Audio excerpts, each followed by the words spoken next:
নমস্কার, কলকাতা টিভি ডিজিটালে আপনাদের স্বাগত জানাই।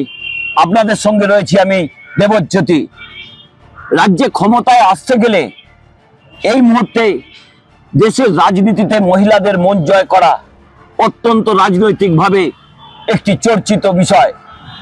যে রাজনৈতিকভাবে বিহারের বিধানসভা নির্বাচনে ভারতীয় জনতা পার্টি এবং জেডিইউ অর্থাৎ নীতিশ কুমারের যে জোট তৈরি হয়েছিল, তারা ঠিক নির্বাচনের আগে 10,000 টাকা করে প্রতিটি মহিলার অ্যাকাউন্টে দিয়েছিলেন। সেই সুফল তারা পেয়েছেন ভোট বাক্সে। সেই মতোই কিন্তু ভারতীয় জনতা পার্টি জেডিইউ জোট অর্থাৎ এনডিএ জোট ক্ষমতায় এসেছে বিহারে।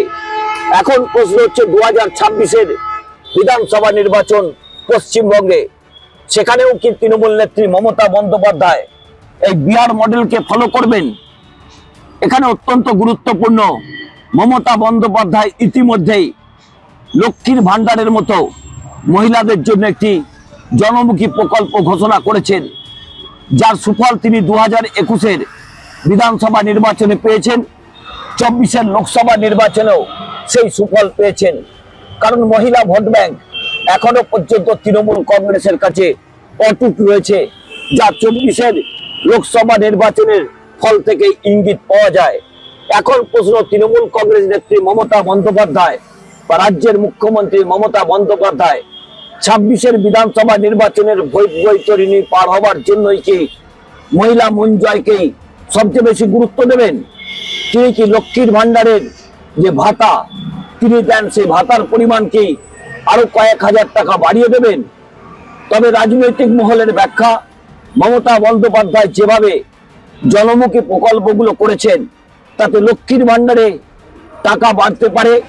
এছাড়াও মহিলাদের মন জয়ের জন্য মমতা বন্দ্যোপাধ্যায় আরো বেশ কিছু রাজনৈতিক কর্মসূচি নেবেন এবং যে দল পলিটিক্স নিয়ে একসময় মমতা বন্দ্যোপাধ্যায়কে কটাক্ষ করতেন ভারতীয় জনতা পার্টির নেতারা, সেই ভারতীয় জনতা পার্টি কিন্তু বিভিন্ন রাজ্যে ক্ষমতায় আসার জন্য সেই দল পলিটিক্সকেই বেছে নিয়েছেন।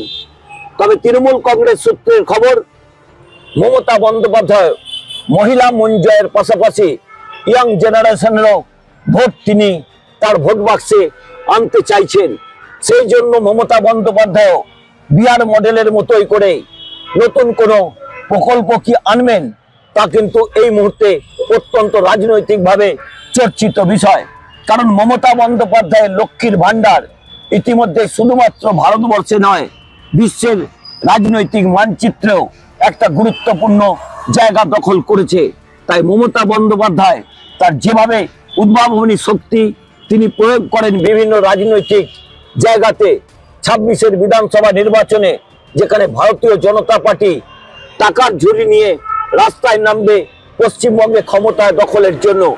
কারণ ভারতীয় জনতা পার্টি ইতিমধ্যেই বলেছেন যে তারা উড়িষ্যা দখল করেছেন, বিহার দখল করেছেন, এবার তাদের পরবর্তী ডেস্টিনেশন হচ্ছে বাংলা। সেই বাংলায় বিজেপির জয়রথকে আটকে দিতে মমতা বন্দ্যোপাধ্যায় কিন্তু মহিলা মন জয়কেই অত্যন্ত রাজনৈতিকভাবে গুরুত্ব দেবেন বলে মনে করছে রাজনৈতিক মহল।